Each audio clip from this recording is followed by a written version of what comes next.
So you've been hearing a bunch about hardcore classic WoW recently, and I've been thinking about getting into it, or maybe you have already given it a try and remembered that vanilla questing is pretty punishing at times. I've kinda been in the same boat, and between Raiding and Wrath I've been playing more and more vanilla once again. Weird flex, but during Classic originally I leveled a total of 10 characters from 1 to 60. I even made a video about it, and during that time I learned a whole lot about questing, so today I thought I'd dig into some of the mechanics of vanilla leveling, share some tips and tricks, as well as things to keep in mind on your hardcore journey. So what I'll be covering today will be more general tips that any player or class could use as starting points. They aren't in any particular order, but there is so much difference between vanilla leveling and how it is during any other version of WoW that there's quite a bit to talk about here. I want to start off with a few add-ons which are good on any class. As per usual with add-ons, different setups may achieve the same results, but this is what I know works. First up is a combination of 4 add-ons: Omni CC, Classic Cast Bars, Modern Target Frame, and Classic Aura Durations. These 4 bring back functionality to the enemy's target frame by more clearly displaying your debuff durations, enemy buff durations, enemy health values, and enemy cast bars. Omni CC does a full overlay on the enemy character portrait when affected by hard CC. Note that the enemy cast bars aren't perfect. Sometimes low level enemies have low rank spells which have shorter cast times, and the add-on doesn't always recognize that, but it's better than nothing. Weapon swing timer is good for those who melee, both to judge your damage output as well as your enemies.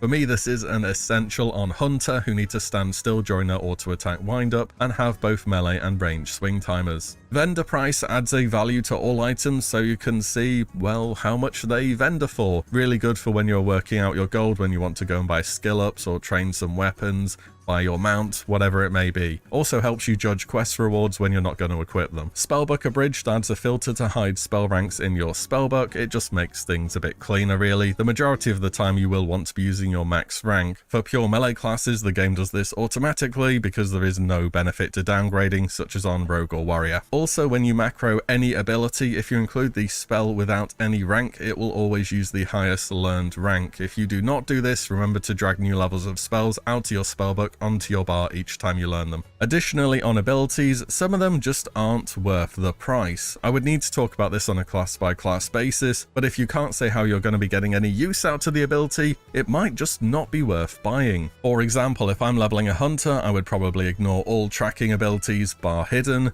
I would ignore aspect of the pack, aspect of the beast, disengage, mongoose bite, scorpion sting, volley, and the point is a lot of abilities aren't always worth the price tag at the level you can first learn them.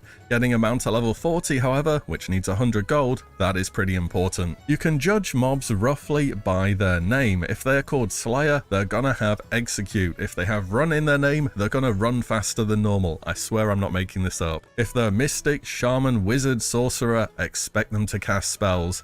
You can make an educated guess as to what you are fighting before you engage it. Alternatively, there is an add-on that does this called Classic Bestiary. Note that it will often have the correct ability listed, but not the correct details for it. So tons of mobs have Enrage, but there's many different variations of the Enrage spell. Up to you whether you want to use it. It's pretty powerful, but it will save you a lot of unprepared deaths. Some of the biggest abilities to look out for are stuns, roots, and heals. One of the most dangerous mob mechanics is Thrash. A ton of different mobs have this with absolutely no rhyme or reason as to why. It's basically Wind Fury adding 2 extra attacks to their next hit, so whenever a mob has Thrash you need to be particularly careful with your health. It's also not a visible buff on the mob when it's going to Thrash, so you don't know when they're going to do it. On top of that, mobs can store Thrash charges, so if you engage a mob who uses this ability, has it come off cooldown and uses it again without hitting you, this can happen if you're kiting. If they ever do get to you and hit you, they will hit you with their melee and then both thrashes, meaning 5 attacks in one go. This is unlikely, but I thought I'd give it a mention. Next, yeah, I can totally fit through there. You know what I'm talking about. You're going somewhere, 2 mobs are about the same distance apart, and you think you can just about fit between them. You try, and you end up pulling both of them. This can be the start of a situation that gets out of hand. It's vanilla leveling after all, and you're going to be doing some grinding, so just pick one side, kill one, move on. Casters are disproportionately dangerous early on. Many of them just have spells which are plain overtuned for the level they're found at. Back in original Classic, Defias Pillagers were more dangerous than most raid bosses. Having cast bars, which we've already gone over, will allow you to judge when to dip around a corner to avoid damage if you're able to. I should also mention caster leeway. You know how sometimes you're running away from a caster, you are super far away and they still get their cast off. That is casting leeway. You benefit from it too, by the way. If you start a spell and the mobs run out of range, you gain a few extra yards where your spell can still fire off. Enemies always have larger than usual cast ranges too. For example, Defias Pillager's Fireball is a 40-yard ranged cast. Run early if you're gonna run and try and line of sight as a priority. Spatial awareness is a big thing. Playing zoomed in makes things harder than they already are. Setting the camera to max zoom for the in-game options is good, but you can go beyond that with this macro. You may not want it that far out, but generally speaking, being more zoomed out is a good thing. One of the biggest and easiest to miss bits of quality of life in Wrath is that after suffering 2 spell knockbacks on a cast, you'll be immune to further knockbacks and will cast like enemy mobs do. In Classic, this protection does not exist. If you're getting hit, you're going to be getting your spell knocked back. This is particularly dangerous against fast attacking enemies such as those dual wielding or cats, so get them low health before they're in your melee range as a caster. Some mobs are immune to certain attacks. This has been implemented in a pretty inconsistent way, but should be kept in mind. If it's a fire elemental, Fireball ain't gonna do anything. Same goes for water elementals and the Frost School. Rock and wind elementals are immune to nature. Shamans have a really bad time in Silithus from what I remember. Some rock mobs are also immune to bleeds.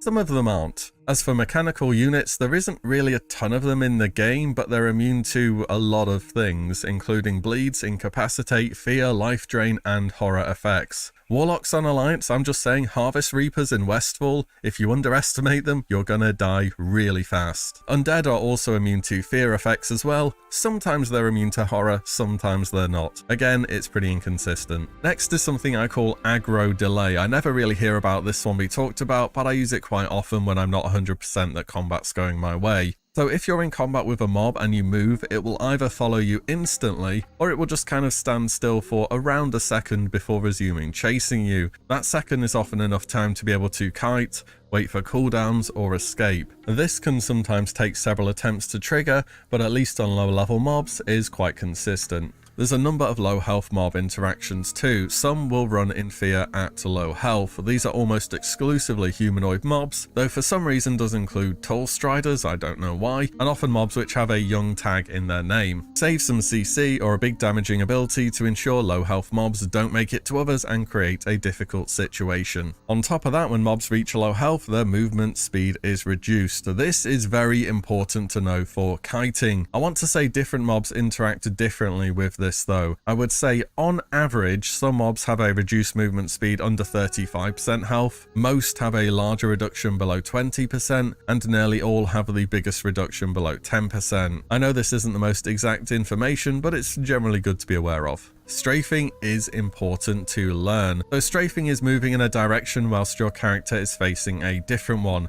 You can directly bind strafing instead of turning on your key bindings, or just hold down right click and begin moving. I've always done the right click version. Whilst there is a time and a place for backpedaling, sometimes you need to be getting away from mobs a little bit faster than that, and most of the time strafing is just better. It stops you from getting dazed since you have to be hit from behind for this to happen, and allows you to keep dodge, block, parrying, all of that stuff, aka free mitigation whilst you're running away. Very good practice to learn, though keep checking what's in front of you and where you're going. Mob leashing. This is a super important mechanic to understand in Classic. In short, the rule of thumb is that mobs will chase you for a certain period of time after engaged in combat. Whenever you hit a mob, it resets its leash timer. This is why some mobs seem to follow you forever and ever, and you're wondering why they're not resetting. If you do not intend to kite a mob, you must stop hitting it back. This also goes for pets as well, as they have their own leash. I stop attacking by just hitting escape on my keyboard. Understanding how to strafe and how mob leashing works will save your character again and again. Next is parry haste. So when an attack is parried, the person who parried, be it you or the enemy, will have their next melee swing timer reduced by 50%.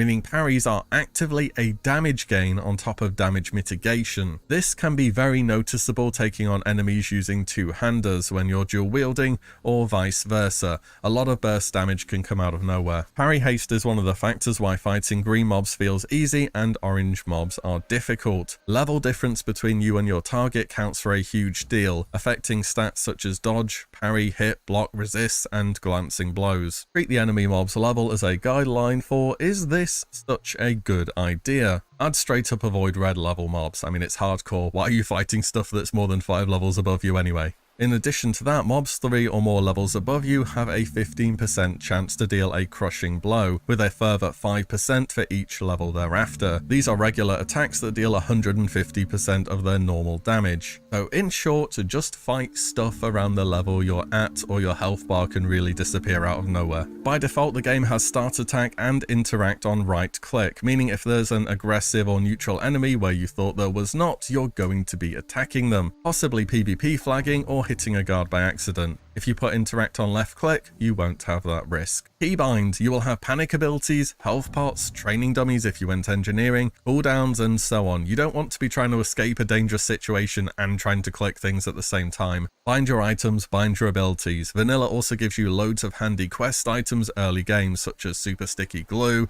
explosive rockets, bag of marbles, and so on. Remember these items, keep them on a keybind, and get the most out of them. Next is, just because it looks like a solid object does not mean it is one. In World of Warcraft, some walls are not really walls. Good examples of this are hills or trees. Mobs will still be able to shoot or cast through them. Also, troll ruins are notoriously poorly designed. Take example the large ruins in Northwest Stranglethorn Vale. The big blocks on the edge of each walls do count for line of sight, but the walls between them do not. Mobs will aggro and cast through them. There isn't too many good rules to follow here, but just be aware of that. Caves and dynamic respawns. So some areas are designed in a way where the game aims to balance the number of mobs present at any given time through dynamic respawns. This means if an area is highly populated, mobs will respawn at a faster rate to compensate for more people farming.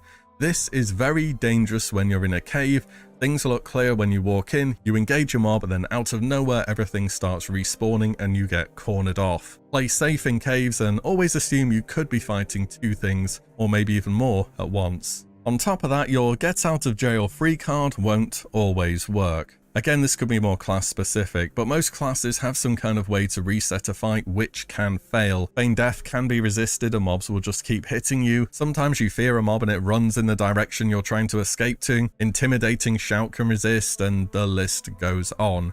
Don't always play around having one specific tool which has to work. Have multiple exit routes. Mobs can also heartbeat resist most CC, meaning after a crowd control effect has landed, every so often the game will perform a check to see if the mob resists the ongoing effect. If they do, it will end early. This means your polymorph, which says it lasts for 40 seconds on the tooltip or whatever it is, only lasts for 4 instead.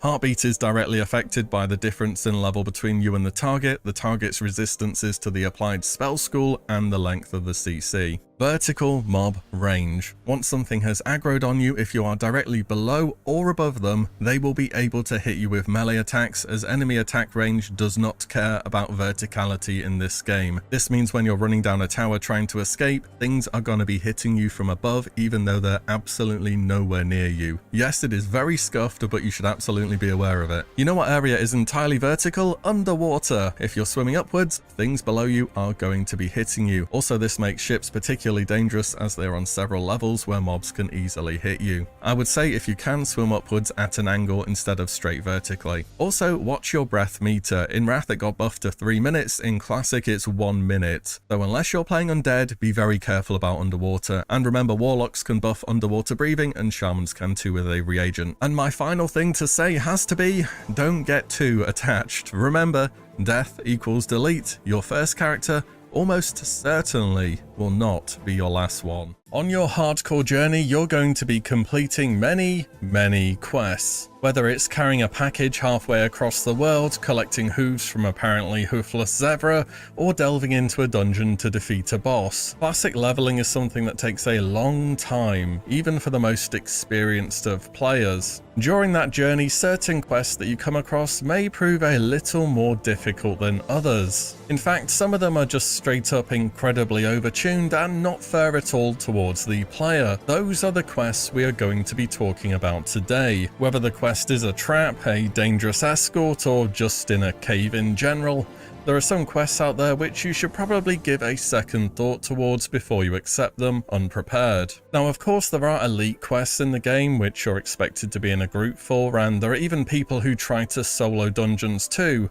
And whilst these are feats of strength in of themselves, well, you're meant to be in a group. The quests I'll cover today are things which are specifically not marked as elite and can easily catch you off guard if you approach them solo, or if you don't read the quest text, because quite a few of these quests do drop hints that you should probably bring more than one person. And it is difficult narrowing it down to just 10, but for me, these are some of the hardest quests to attempt on your hardcore character. Starting off over in the Western Plaguelands, you will have had a good amount of time on your character when you reach this quest, and have already gotten way further than most will, but in these later game zones are some really nasty quests. The first one I want to touch on is called A Matter of Time. It's a quest from Chromie in Anderhol that has you use a temporal displacer on nearby silos to summon and then destroy 15 temporal parasites. It sounds simple enough, but there are two problems here. First up is the fact these parasites spam a slowing effect, which makes it difficult to escape and totally ruins melee DPS.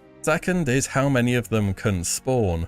After you use the displacer, up to 3 parasites can spawn at one time, and after you kill one, there is a chance for another to respawn and take its place. I'm not sure what the limit is on how many can spawn at once and replace others, and I feel as though I've seen about up to 6 total personally. This makes the quest particularly dangerous, as you can't be sure whether there is another spawn coming or not. What I'd suggest doing if you're on a class less able to handle many mobs at once is to use the silos on the southeast of Anderhol. Make sure you're only summoning parasites from one of the silos, and then use the nearby water to reset aggro. This technique worked during Classic, and it still should on Era too. Next is another quest from the Plaguelands, this time over to the east. It's kind of a surprise the first time you see this person here, but Tyrion Fordring himself is holed up at a small house in the northwest of the zone. He has a huge lore-heavy quest line involving a whole lot of mob grinding and dungeon running. One of the early parts of this quest is named Of Forgotten Memories. It has you go retrieve an item that's been buried outside a crypt to his south, and it seems like a pretty simple recovery quest. But it is not. When you loot the dirt pile, a level 57 named NPC and 3 level 55s will spawn. For some reason, all of these guys do way higher damage than average for their level, in addition to having over 5,000 health each. Simply put, taking on all 4 at once is going to be very challenging, especially if you are underleveled. The good news is you only need to defeat the 57 to loot the item you need, and there are several ways to do this quest pretty safely. First of all, if you're playing any ranged class in the game, there is a small broken down part of the fence nearby to where you loot the dirt pile. If you run up to this, tap jump and forwards and then do that again, you'll be able to jump over it. The mobs will have to run far around to the side in order to reach you here, so you can simply wear the leader of the robbers down,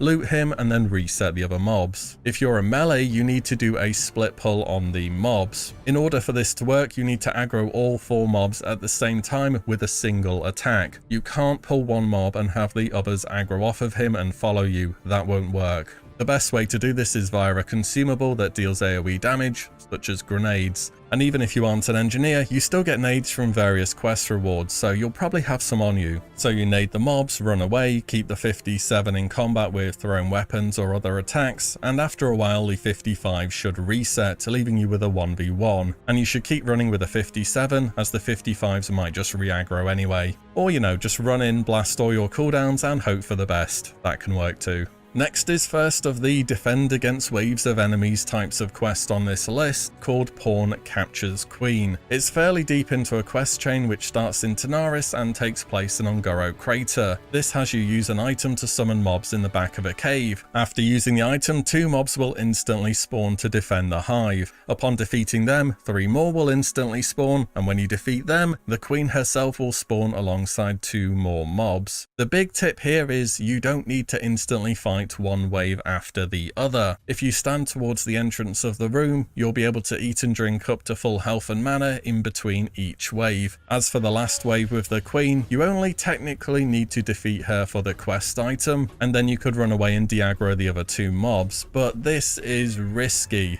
There's a pretty good chance that enemies will have started to respawn back near the entrance of the cave, and you could just be running back into even more danger, so I plan to defeat all 3 waves if possible. Next I want to cover one Horde specific and one Alliance specific quest. These are both very difficult and should be approached with caution on a hardcore character. The Horde one is Test of Endurance, which takes place in 1000 Needles. This is part of a really long quest chain, which during this part has you go into a nearby Harpy cave, another cave quest, get used to seeing them, and defend against several waves of enemies. And despite this quest taking place around level 30 or so, it is way more dangerous than the one we just talked about in Un'Goro. After destroying one of the food crates, you start the encounter, which will summon 2 harpies in the first wave, 2 harpies in the second, 3 harpies in the third wave, and 2 harpies as well as the final boss in the last wave. Each wave comes in really fast, giving you very little time to recover in between each set. The cave also has extremely high mob density and very low respawn times, meaning that respawns will have more or less guaranteed happened by the time you're towards the end of the waves. If that doesn't sound bad enough, they also spam a silence effect, meaning if you're a caster, this quest gets way more difficult as you're stuck wanding for the most part. All in all, you should either overlevel this quest with all your cooldowns and potions available, or just probably consider skipping it if you're a caster. On the Alliance, one of the more dangerous early game quests I can think of is the escort part of the Absent-Minded Prospector. This has you take an NPC around a dig site in search of a relic. Escort quests are already notorious in World of Warcraft, mostly for having mobs which move a bit faster than you walk, but slower than you run. But this one has a whole other level of challenge. First of all, a dig site might as well be a cave as it has 1 entrance and 1 exit. The NPC you're escorting is level 16, whereas mobs in the dig site range from 18 all the way to 21. There are both very fast respawns and dynamic respawns in effect here. Dynamic meaning there must always be a certain number of enemies in the area at one time, so if you are unlucky, you can get rid of one golem and another instantly spawns to take its place. I've had this happen to me before. But the real danger here is the trogs that attack towards the back of the camp. You get 1 meleeer and 1 caster who can spawn up to level 21.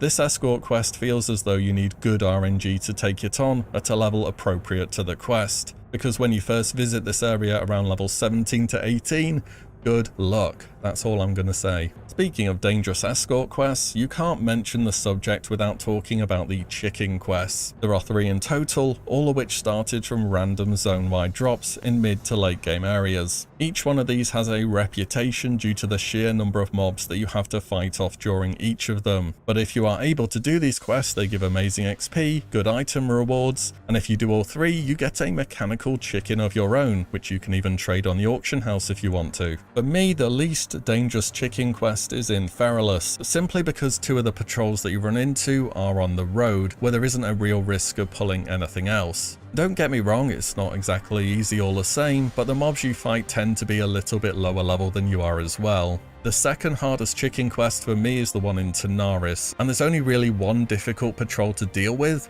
but it's really difficult. Around where you see a bunch of rocks, there will be 3 high-level Scorpid that spawn, which also apply a stacking poison debuff. The Scorpid themselves will already pose a problem for most players, but there are also several normal mobs roaming the area too, which can easily chain pull in the fight. Oh, and also, if somebody has failed this quest before you, these Scorpids stay alive in the world for ages and just kind of auto-fail the next person attempting the quest. But the hardest chicken escort has to be the one in the hinterlands. There are already dangerous patrols on the road with nearby mobs roaming about, but the bit that makes it challenging is the final encounter against the Vile Branch ambushers. The issue here is that there are stealthed wolves all over the place, and it's nearly impossible to fight both the trolls without accidentally pulling additional mobs into the fight, making things even harder than they already are. There are two things you can say about these escort quests, and indeed all escort quests for that matter. Pre-clear where possible. If you know where you're going, you can ensure that the way is safe, apart from the additional NPCs that will spawn. And secondly is sometimes you don't need to fight anything at all. If the NPC you're escorting does not enter combat with the patrol, they will just keep running along happily, and as long as you don't fall too far behind, you will not fail the quest. This can be consistent to pull off once you have a mount, and before that some classes can handle kiting mobs better than others. Mages can take enemies to the side and freeze them forever, and hunters can pull out mobs and feign death, and so on. Next is a quest back in STV called Stranglethorn Fever. This has to be one of the most dangerous defense quests in the game. In fact, I'd say there's only one harder than this. The saving grace here is that this quest takes place outdoors, so you can pretty easily escape if things go wrong. Either way, the objective is to loot the heart of Mok the Savage. Getting him to spawn though can be tricky. First up, you need to collect 10 gorilla fangs to begin the event. The first wave you'll run into is 3 enraged gorillas to deal with. After that, you have a short amount of time to recover before the next wave of 5 gorillas will arrive. You must deal with all of these whilst ensuring that the quest troll NPC remains alive. After that, the last wave of 6 gorillas, including the boss, will come. Now this is kind of the easiest wave, as you no longer need to keep the NPC alive and only need to defeat the named mob, Mok the Savage. So you can just hide out of line of sight or in stealth, wait for the gorillas to engage the NPC, and then pull out Mok by himself, defeat him, and then run off and reset the rest. As a tip on this quest, the next wave won't spawn until all the gorillas from the last one are defeated, so keeping one mob CC'd or at low health and waiting for cooldowns is a very viable tactic. Next is an escort quest you should probably skip unless you've seen how it works firsthand, because what the game pulls on you here is kind of just not very fair, and I've seen so many hardcore deaths on this quest. It's none other than Get Me Out of Here in Desolace. It has you lead a level 39 NPC out of a centaur camp. The first patrol you have to deal with is a set of 4 level 40 centaur, though if you hang to the left of the pathway, the NPC should be able to just about avoid them without you having to intervene. The problem here is the second patrol, which has 3 centaur and 2 hyena pets. This pack is nasty for so many reasons. The hyena can see through stealth, so don't even think about sneaking past them,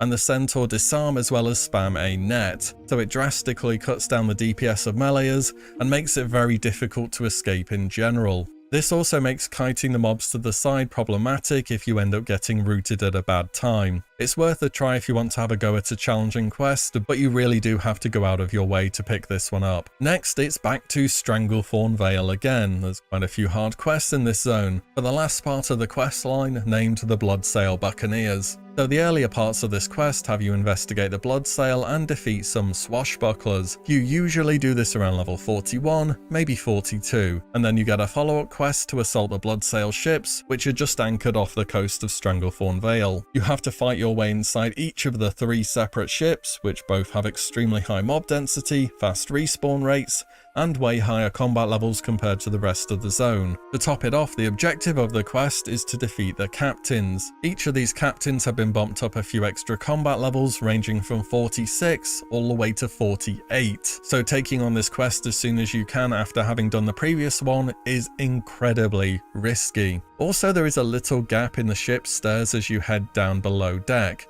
and if you get unlucky, mobs can see through there and aggro and end up chain pulling 3 or 4 others, leading to a situation that can very quickly get out of hand. This quest is one to come back to at a higher level for sure. Honourable mention to a quest here, which isn't exactly difficult per se, it's just impossible to do it without dying. As part of the Lincoln quest chain that starts in Un'Goro Crater, you have to create a Vidaire elixir.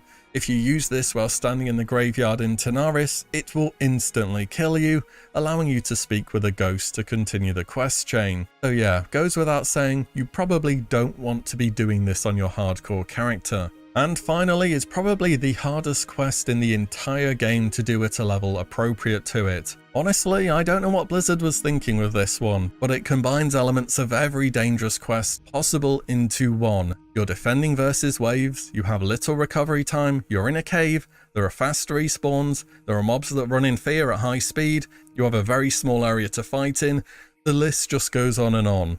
It's a random out-of-the-way quest in the Stone Talon Mountains called Gorenzo's Orders. You've probably not even ever done it, or maybe even seen it. The first wave you have to deal with are 3 kobolds which are around level 20, not too bad that. Followed shortly after by 4 more, all around level 20. This time you have 2 meleeers and 2 casters. This second pull is a lot harder due to the increased damage you'll be taking from the casters. The final pull is 4 level 23 to 24 kobolds, including one with an aura that increases the attack speed of nearby allies by 25%. This is a level 22 quest, by the way, which makes it so much more difficult since your class will be lacking certain key defensive or offensive abilities. And even if you try to kite mobs out of the cave during the quest or pre-clear, respawns will happen during this quest because they just happen that fast here. If there was ever a quest to just skip, this is it, or just really over-level it. I mean, you do get a decent pair of mail boots out of it, but I'm not sure they're worth the risk. Anyways, those are 10 of my quests which I reckon are the most challenging in Classic to go into unprepared on a hardcore character. It's definitely difficult to narrow it down just to 10 since there are so many that can be problematic, but I tried to go for ones here which more or less any class or spec in the game could have issues with. I guess the summary is escort quests as well as defending against waves of mobs inside of caves are both pretty tough. Did you know that you can do this? Why some chests can be a trap? Or that this random vendor in the middle of nowhere sells something which makes an endgame dungeon much easier. Vanilla WoW is full of strange and often unobvious interactions, and whether you've been playing this game from launch in 2004 or from Classic in 2019, you'll find that throughout playing hardcore, when you really start paying attention, some things don't quite work the way that you thought they did. Either that or you end up learning some things which are completely new. There is always tons to talk about with Vanilla WoW, so I'm back today with 10 more tips for your hardcore journey. First up is the fact that Blizzard have put vendors everywhere in the world, and some of them have very good and unique items on them. The real trick here is knowing where to look. Now, the list of unique items on vendors would be way too big to go over here, so I've been seeing what options there are add-on wise to check out and help you with. And I found through using Handy Notes with Handy Notes NPCs with these options selected, that vendors throughout the world will appear on your minimap alongside a full list of items which they sell. Now, there is the small issue of not being able to hover over the list to, you know, see what stats they have, but often you can make an educated guess based upon the item name as well as the icon. Either that or some good old-fashioned Googling. I mean, it's Classic after all, the game gives you plenty of time between running to different areas. Or you could use this add-on as, I'm in the area, I can see there's a vendor here, let's go check out what they have. You do tend to get very well itemized greens with some combination of your main stat and stamina. The vendor I mentioned at the start is Brokin. He's a goblin in the ruins of Alterac that sells the recipe for alchemists to craft frost oil. Not only is this used in the quest line to unlock the nifty stopwatch, but it's also needed for Dire Maul North tribute runs in order to trap one of the bosses, meaning you don't have to run the risk of trying to sneak around him, which on a one-life character towards the end game is an option you're always going to want. On top of vendors being everywhere, there are also class trainers all over the place as well. With these same settings on Handy Notes, they should also appear on the map for you. Did you know there's a warrior trainer in Theramore, a rogue trainer in Booty Bay, or multiple hunter trainers in Ashenvale? Well, some of them are faction specific,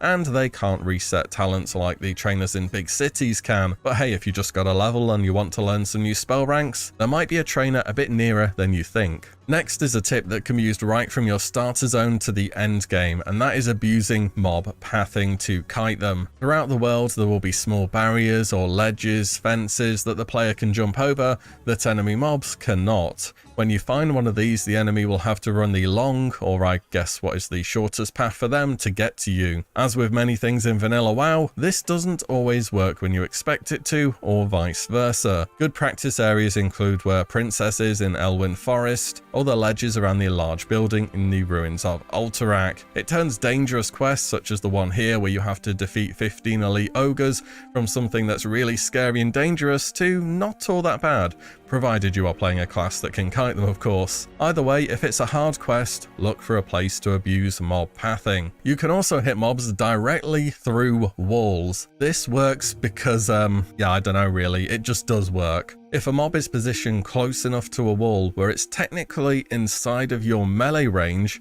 you will be able to right-click it and aggro it. Bonus points if you're playing a Tauren because they have longer than average attack ranges. The enemy will usually hit you back once before pathing out of whatever building it was onto you. This also works attacking units which are above you, below you, anything really. If it's close enough to a wall, you can hit it. Now, this probably isn't always a very good idea, as chances are whenever you hit something, it's going to social aggro a bunch of other mobs on the way out. But if you're playing a class that can handle that situation, it's better than just running into a building and body pulling stuff. Moving on though, everyone loves finding a chest out in the world, and you always feel kind of in a rush to loot it as soon as possible. You don't want that scenario where somebody else rolls up and they take it after you've cleared an area around it. But if you've just barely cleared enough mobs to where you can click it and there are a few left, you probably aren't done yet.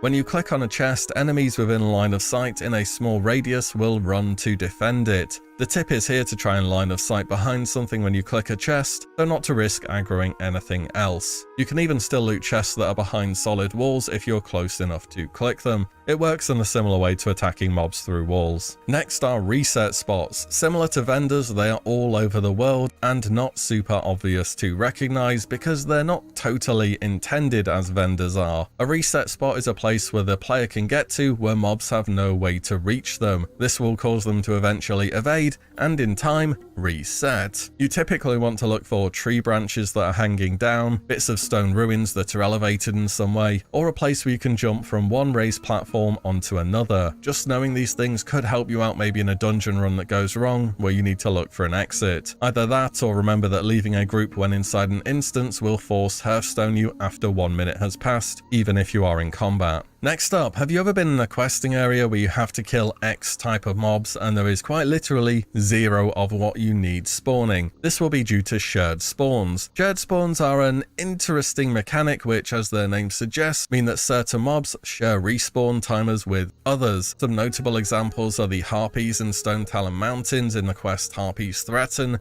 You have to kill a whole bunch of different Harpies here, and someone at Blizzard threw loads of extras on shared respawn timers. The Horde quest Hunt the Savages in the Hinterlands, the Owl Beasts and Stalkers over there will share spawns, and perhaps the most well-known one are the Spiders and Wolves in Western Plaguelands. Everyone has done this quest at some point and wondered why there are 1 or 2 wolves in the entire zone, when in fact there are loads of them.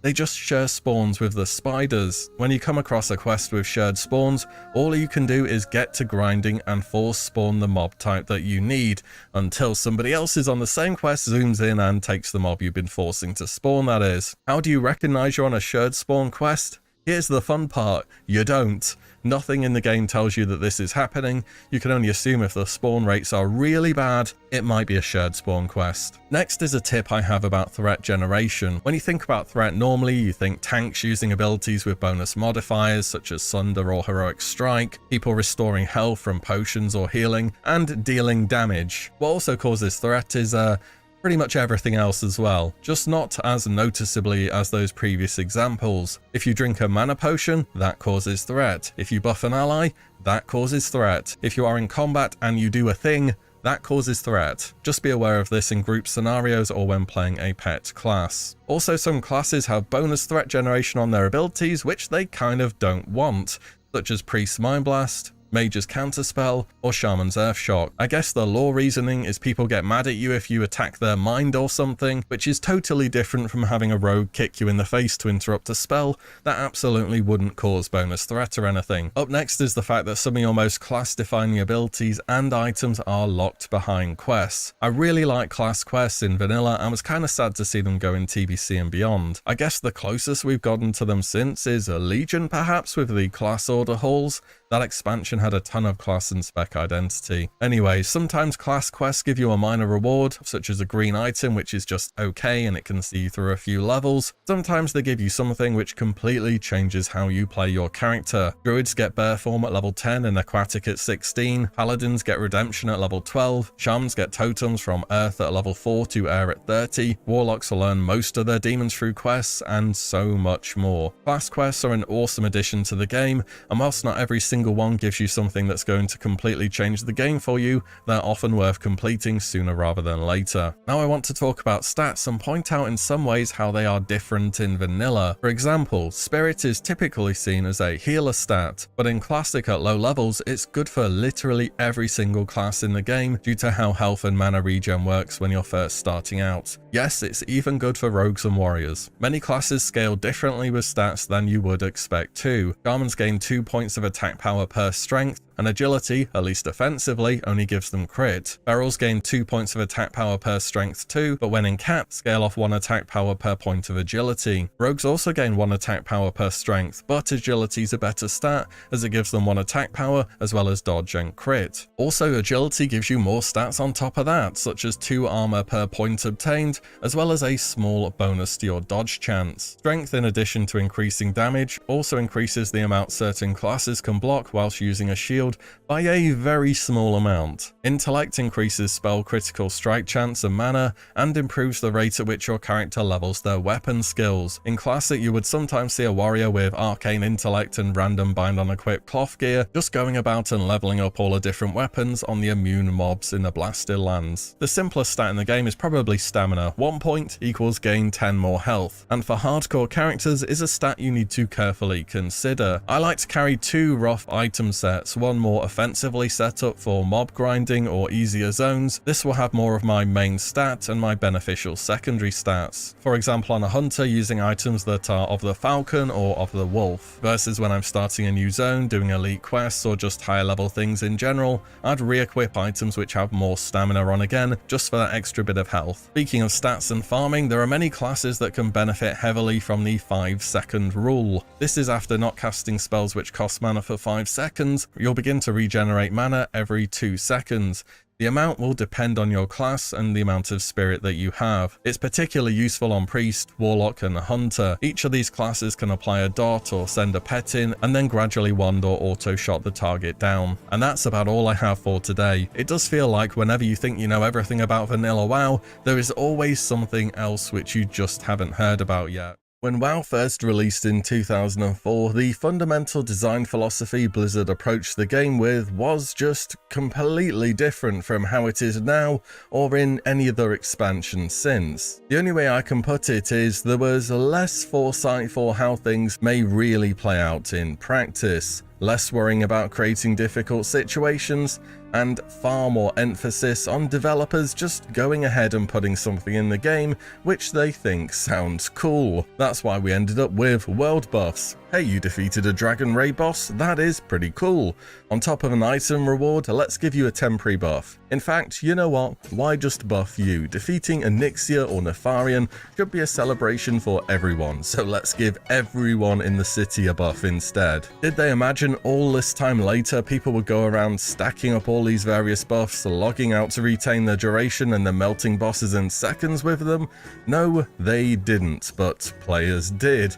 And for many, that's one of the things that makes Classic WoW what it is. This whole just put stuff in the game that's cool or thematic, or probably not terribly well balanced, was something that spanned the whole spectrum of Vanilla's gameplay. And recently I've been getting into playing hardcore WoW again and doing vanilla leveling, and one of the things that I've really actively started to look out for is what each mob actually does. A lot of them just run at you in a straight line and start meleeing, but many of them have some kind of buff they use or debuff, and you don't see anything even remotely similar to how punishing debuffs are in classic WoW during leveling. So today I thought I'd try and dig up some of the more dangerous and obscure ones and talk about what makes them so bad, and in some cases what you can do against them. I guess general word of caution here for your hardcore characters too, gotta watch out for those mobs which can root you for 30 seconds or stun you for over 10. Both of which do exist in the game. So why not start off with a category of debuffs which are consistently found throughout Classic: diseases. Often being applied by the undead, there are plenty of diseases which can last a punishing 30 minutes whilst also totally destroying your stats. In terms of dealing with this category of debuffs, priests, paladins and shamans are able to dispel them. There are certain potions craftable through alchemy which can do so too, such as a purification potion. Other than that, for most classes it's just something that you've got to deal with. Some of the worst diseases in the game are applied in Strat Undead. Kind of fits with the whole theme of the instance really. In fact, if you're going in here, having a disease dispel is kind of a big deal. The appropriately named plague ghouls apply, wouldn't you have guessed, Ghoul Plague, reducing both magical and physical damage dealt by 25, as well as a super annoying 20% reduction in move speed for an entire 30 minutes. Another nasty debuff present in the open world is Ghoul Rot. This one can come from a number of different mobs, both found in Eastern Plaguelands as well as Razor Fen Downs. Ghoul Rot straight up reduces your chance to hit by 10% for 10 minutes. This is particularly annoying playing a melee class such as a warrior or a rogue, where it already feels like you're missing a lot of hit chance. But those first two debuffs are kind of just annoying. This next one is super dangerous if you don't understand what it does. Putrid Bile is applied by gargoyles that roam the Eastern Plaguelands. I don't even believe they are part of any quests at all, they're just thrown in there to catch you off guard. So reading the debuff, it says stops regeneration, so you might just think, well, regeneration, that's passive health gain, that's not a big deal. Well, actually no, stop regeneration means you can't gain health in any way at all. No healing spells, health potions, bandages, eating, nothing for 45 seconds. At least it's a shorter duration debuff than the ones we've gone over so far, but when in the Plaguelands, avoid these gargoyles, well, like the plague. But arguably the worst disease debuff in the game is found in Southern Ungaro Crater and can be applied by any of the Garishi Silithid. This debuff increases physical damage taken by an insane 40% or more for an entire 30 minutes. I really don't know what Blizzard were thinking when they came up with this one. Fortunately, there is counterplay even for a melee. This ability has a 2-second cast and only a 5-yard range, so if you see any of them casting, you need to land a CC or dip out of range really fast and you should be okay. Also, I think this debuff is coded kinda weird. If you look at the tooltip on Wowhead, it says only a 10% damage increase debuff, but I've seen it do all kinds of different damage, from 41 or so to 47% at the high end. It seems as though for some reason the power of it actually scales up with your character's level. Either way, try and avoid this one when questing an Ungaro, or endure 30 minutes of pretty much every single attack, feeling as though it's a crushing blow. Next are a few mobs with CC so long you're just left sitting there and contemplating who at Blizzard decided players needed to suffer so much. Such as the number of spiders having access to paralytic poison. This instant cast ability lands a nasty 8-second stun on your character. The Carrion Recluse around Ravenhill and Duskwood have access to this. I nearly had a hardcore character die when pulling one by accident alongside some undead. You just don't really expect an 8-second stun to come out of nowhere, do you? Many basilisks also have a stun too. It's kind of the special move that you can more or less always expect them to do. Crystal Flash is one of the harshest ones, applying a heavy 15-second stun. Though I will say, even though the tooltip doesn't make it obvious, if you take damage after being hit, that it should break. Also, it works in a similar way that Silithid Pox does, so if you see them casting, take a few steps back and dodge it, move back in. There are a number of rare mobs out in the world too that possess totally unique abilities you don't find anywhere else in the game. This can make taking on rares, who are already typically 2 levels higher than other mobs in the area, that bit more dangerous. Now, some range from being fairly harmless, such as Lord Malathrom in Duskwood. He summons 2 adds that can half your move speed and attack speed, but they only have 1 health each. Or Commander Felstrom, who casts an ability to resurrect himself at full health whenever he hits about 20%. Some other rares though should not be underestimated. Ekalom is a rare water elemental found in southern Ashenvale. They have a lot of your standard water elemental type stuff such as Frost Shock, but they also have a 3.5 second caster just called Freeze. If this lands, you're going to get hit by a damage over time effect as well as a 15-second stun, almost guaranteeing a visit to the graveyard if you don't have a way to break it. So if by chance you see this mob out in the world and you don't have some CC ready, well, get prepared to find some line of sight somewhere. Another rare mob which can easily catch you off guard is Naraxis in Duskwood. This spider's found in a secluded cave on the eastern side of the zone, which has an instant cast 30-second route. Now, to be fair, this is nowhere near as bad as a stun, and almost every class has tools to at least delay a fight for a long time. But the fact someone at Blizzard just straight up threw a 30-second route on this mob is, well, it's classic for you, isn't it? Some dev out there thought, yeah, rare spider, let's just boost their ability up to 10. So now we've covered some diseases and some long duration debuffs that can catch you off guard. Some other debuffs though aren't quite this sinister. Some of them are just really annoying. And when I think annoying plus debuff, there is truly only one which stands above all others. I'm going to give you a clue. Quest in Lower Blackrock Spire involving a spider. I'm sure if you've ever actually gone to the trouble of completing this quest, you already know what I'm talking about. If you haven't, well, you aren't really missing out on much, to be fair. So during the Mother Smolderweb fight, you get affected by Mother's Milk. This frequently triggers a 10-second undispellable route on all allies in 30 yards, with no diminishing return and no internal cooldown. There is a quest where a dwarf in Northern Burning Steppes wants you to run from Lower Blackrock Spire with this debuff all the way back to him so he can, milk you. Hey, it's their quest wording, not me, okay? Most people use the immature venom sacs the nearby spiders drop to just get rid of this debuff and be about their day. I don't think I've ever had a group in LBRS with the patience to run this debuff all the way back for the quest. Maybe this is one that if you want to do, you go for it solo at some point. Next is a very unique debuff that just one set of satyrs in the entire game have access to. The Bleakheart satyr in Eastern Ashenvale can often hit you with Curse of the Bleak Heart.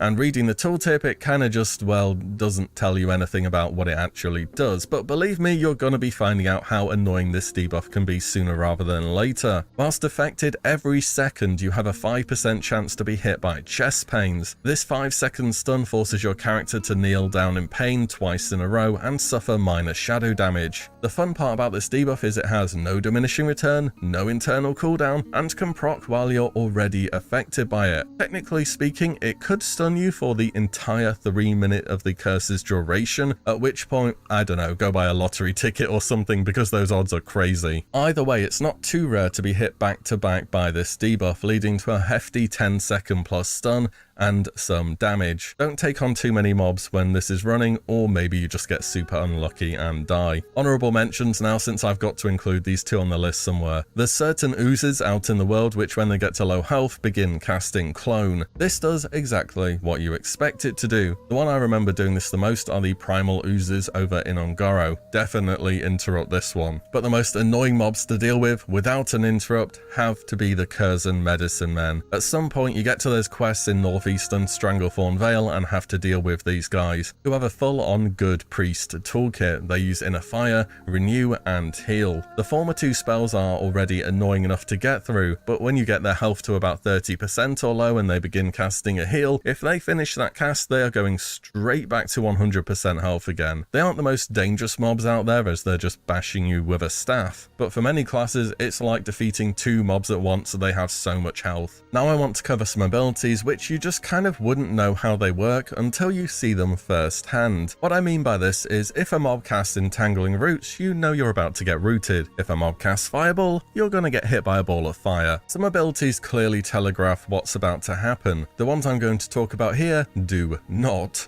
or some of them do to an extent but can still be a nasty surprise. One of the final quests you might go for in Red Ridge Mountain has you battle to the top of a tower to take on the powerful sorcerer Morganth. It's already a tough battle to reach the top, having to go through loads of Shadowhide gnolls and demonic dogs. Morganth himself also has an active demon and 2 nearby gnolls, but the real catch here is when you get him to about half health is that he summons a minion of Morganth, which is a non-elite level 30 patchwork golem. This summon has way too high of a level and far too much health for you to reasonably be able to take down at the level you're expected to do this quest. Even if you have a decently sized party, it's a difficult fight. You just want to try and burn down the boss as soon as possible and then run down the tower and reset. If the gnolls below haven't already started respawning, that is. Spoiler, they probably will have. This fight can be a real death trap for unprepared groups, so CC him during the cast or just nuke him down. Next is an ability that's particularly deadly for melee attackers, whilst kind of just being a free ticket for ranged DPS. And it's only found on 2 mobs in the entire game,